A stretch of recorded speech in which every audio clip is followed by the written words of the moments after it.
Dear friends, ఈరోజు ఈ వీడియోలో పంచభక్ష్య పరమాన్నాలు అంటే ఏమిటో తెలుసుకుందాం.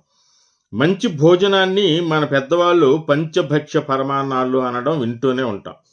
అసలు దాని అర్థం ఏమిటి? ముందుగా పంచభక్ష్యాలు అంటే ఏమిటో తెలుసుకుందాం. మనం తినే పదార్థాలు 5 రకాలు. అవి భక్ష్యం అంటే కొరికి తినేవి, గారెలు, బూరెలు, అప్పాలు మున్నగునవి. ఇక రెండవది భోజ్యం అంటే నమిలి తినేవి, పులిహోర, దద్దోజనం ఇత్యాదివి. ఇక చోష్యం అంటే జుర్రుకునేది, అంటే పాయసం లాంటిది. ఇక దప్పలం, చారు, గుమ్మడి దప్పలం మొదలగునవి. ఇక లేహ్యం నాకబడేవి, తేనె, బెల్లం, పాకం, చలివిడి మొదలైనవి.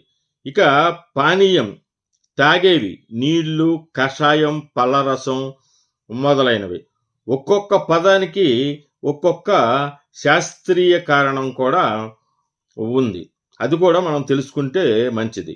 భక్ష్యం లేదా భోజ్యం అంటే పళ్ళు గట్టిగా అవటానికి మరియు బలం చేకూర్చడానికి పనిచేస్తుంది. ఇక చోష్యం అంటే ఇవి ఆకలి పెంచి జీవక్రియకు దోహదపడుతుంది. లేహ్యం అంటే మల్టీవిటమిన్ అనుకోండి, అన్ని విటమిన్లు అందుతాయి ఈ లేహ్యం ద్వారా. ఇక పానీయం అంటే జీర్ణక్రియకి ఉపయోగకారి.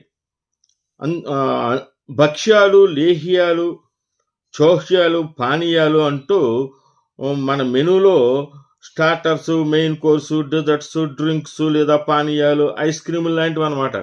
ఇవి ఎప్పుడో మనకి పురాణాల ద్వారా చెప్పబడ్డాయి.